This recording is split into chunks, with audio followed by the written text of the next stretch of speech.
the grandchild said. Grandpa says it's Mom's fault. As I stared at my daughter-in-law in surprise, she averted her gaze. She always avoided me and didn't engage more than necessary. Her distant demeanor led me to give up on building a closer relationship. What on earth? I couldn't help but look at my daughter-in-law suspiciously. Then, with the next words from the grandchild, she began to tremble uncontrollably. I had been enjoying a peaceful retirement with my husband Sebastian, 3 years my senior. In his younger days, he had excelled in a large corporation, but after retiring, he devoted his time to me. With our child grown, I cherished these moments with Sebastian. Logan and his family are coming over this weekend, Sebastian said. I especially looked forward to visits from our neighbors, Logan and his family. Our 34-year-old son, Logan, worked hard as an entrepreneur and always cared for us. And don't get me started on our adorable 4-year-old grandson, Anthony. One Sunday, Logan's family visited our home. Anthony was as lively as ever, and just seeing him made me happy. But there was one thing weighing on my mind.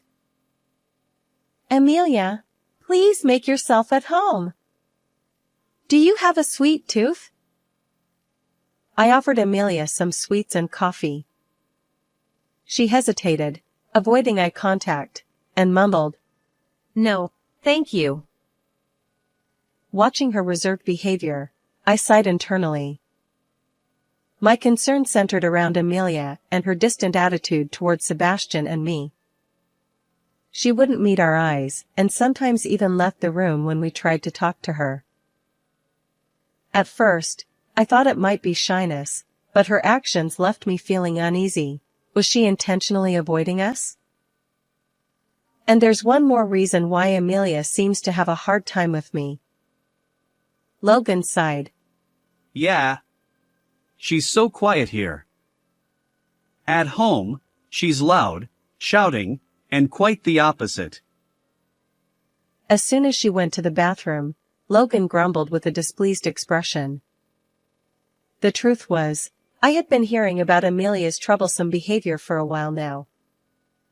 Apparently, despite her usual reserved personality, when she loses her temper, she becomes uncontrollable. It's hard to believe, given Amelia's calm demeanor, but Logan's serious tone made it seem like he wasn't making it up. Avoiding eye contact and hearing about this side of her made me wary too. We've become family, so I do want to build a good relationship, but... Lost in my thoughts, Anthony suddenly looked at me and hurriedly approached. What's wrong? Are you hungry? I asked. Anthony whispered. No. Grandma, you want to be friends with Mom, right? It'd be nice if you could become friends. His words caught me off guard. Anthony's innocent face remained unchanged as he looked at me. He was adorable, but there was something mysterious about him.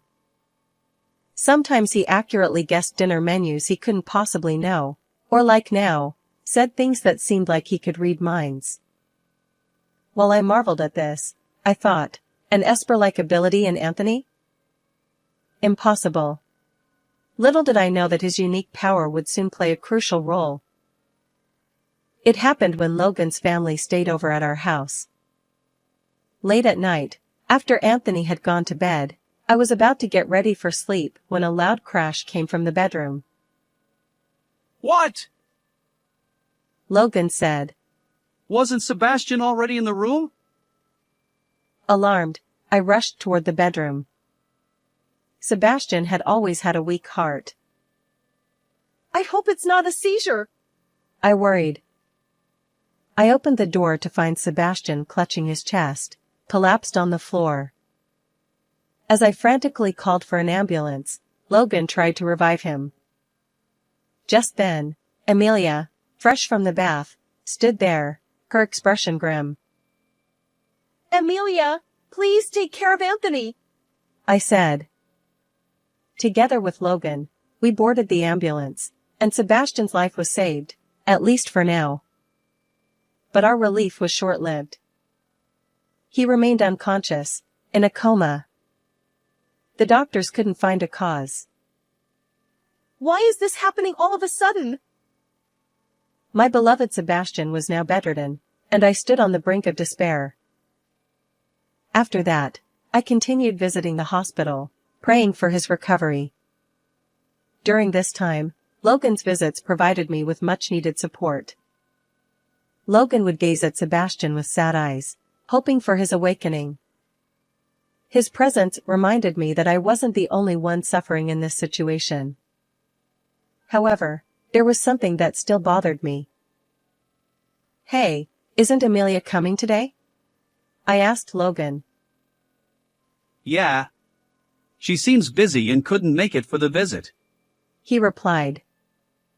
Since Sebastian's hospitalization, Amelia hadn't shown her face even once. It saddened me that she kept her distance, despite being family. I resigned myself to not thinking too much about Amelia. However, a month after Sebastian fell into a coma, Amelia suddenly appeared with Anthony. "Amelia, thank you for coming," I said. She hesitated in her greetings, glancing around nervously. Her reluctance to move from the door made me realize that our distance hadn't diminished. And then, unexpectedly, our grandson Anthony leaned in close to Sebastian's face and said, Grandpa says it's Mom's fault. I was taken aback. "What do you mean?" I stammered. Anthony didn't answer my question directly. Instead, he tugged at Amelia's sleeve and looked up at her. Mom, you took the pen to Grandpa, right? It worked, and that's why he's like this. Anthony explained. Amelia's eyes widened, and she began trembling. "Amelia, what did you do?" I confronted her. If she intentionally harmed Sebastian, even as Logan's beloved, I couldn't forgive her. But then, Amelia uttered unexpected words. Anthony has a mysterious power. He can understand people's hearts. According to her, our grandson possessed an ability to discern people's thoughts just by looking at their faces. It sounded unbelievable, but somehow, I found myself accepting it. Anthony's peculiar statements, which I'd encountered many times, must have stemmed from this power. As I realized this, I glanced at Sebastian. "So, Anthony accurately guessed Sebastian's thoughts?" I asked, shocked. Amelia nodded slowly, and tears welled up in her eyes. She revealed a truth that filled my heart with anger toward a certain person. A few days later, something happened. Logan said, "Mom, what's this sudden talk about? What's going on?" In my home, Amelia wore a stern expression, and Logan looked as usual. Since learning the truth, I had called them both while Anthony was at kindergarten. Seeing Logan sitting there, I felt a pang in my chest. Logan, whom Sebastian and I had raised with care, was our precious child, no matter how old he became. At least, that's what I thought. "You're the reason Sebastian ended up like that." My fists trembled on my lap, but Logan either pretended not to understand or lightly chuckled, tilting his head. "What are you talking about all of a sudden?" he asked. "Don't play dumb. That pen you gave her, wasn't it a dangerous toy?" Logan seemed taken aback by my words. He hadn't expected to be caught. According to Amelia, on the night Sebastian collapsed, Logan had handed her a pen, saying, "It's Sebastian's. Take it." Sebastian, being meticulous, had a habit of writing in his diary before bed. Knowing this, Logan must have given Amelia the pen. And according to Anthony, who could read minds, that pen emitted a mild electric current. The truth was that Sebastian's weak heart had caused him to collapse. Sebastian is so methodical. You'd pick up anything you dropped. There's no way a pen would be lying around. You pretended to rush to Sebastian and secretly took it, didn't you? Logan continued to make excuses, relying on the lack of definitive evidence. But Amelia had had enough. Sorry, but I checked your phone.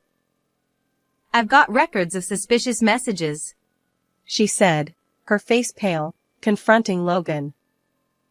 Suddenly, Logan stood up and raised his fist toward Amelia. I intervened just in time. Stop it! I said. This scumbag! Why won't you ever listen to me? Logan's outburst revealed his true nature. His face turned crimson as he shouted, unrecognizable from the cute Logan we knew. I've heard everything from Amelia. It's you who loses control and becomes uncontrollable with rage. My emotions swirled with anger and sadness as I spoke. According to Amelia, Logan always sought dominance at home, even restricting Amelia's actions. She wasn't allowed to go out with friends or even shop alone. Amelia's reluctance to visit us was because Logan had forbidden it. Her coldness toward us stemmed from knowing about Logan's verbal abuse and violence at home, leaving her unsure how to interact. I used to be too scared to confide in anyone, but this time, I won't forgive you. You'll pay for your sins. Amelia bravely confessed the truth, and Logan let out a low growl. Despite his determination to resist and fight back, he had no escape when faced with Amelia's decision to retaliate. Amelia showed me the message history on your phone, and I never expected you were in debt, I said. The decisive evidence she found was the message records between Logan and creditors. Logan, who had started a business but struggled to make it profitable, accumulated debt each time the company faced bankruptcy.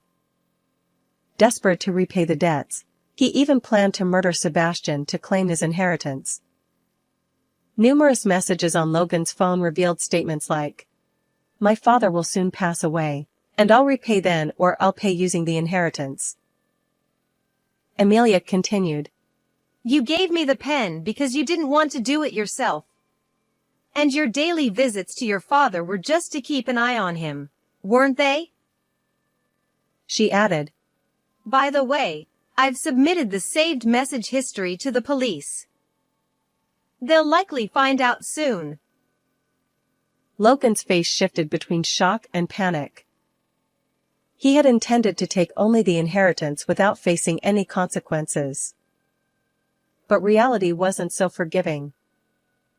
While I cherished Logan, I held Sebastian and Amelia in equal regard. I couldn't forgive Logan for involving Amelia in his crime and plotting against his father.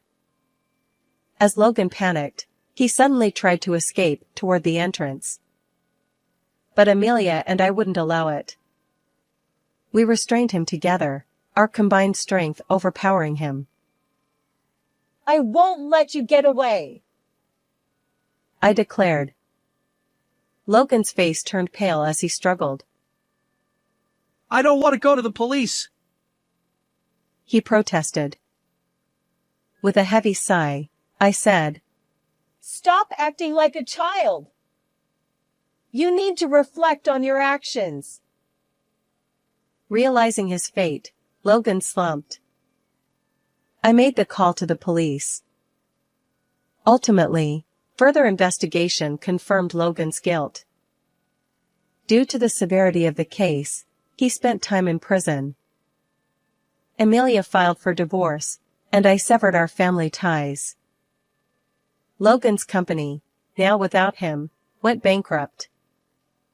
Meanwhile, a miracle occurred. Sebastian woke up. Though he continued outpatient treatment, he showed no lasting effects and gradually recovered. Amelia and I maintained contact, occasionally going out with Sebastian and Anthony. Our days became joyful. I prayed this wonderful days would continue. How did you like this story? Don't forget to subscribe to our channel. Until next time.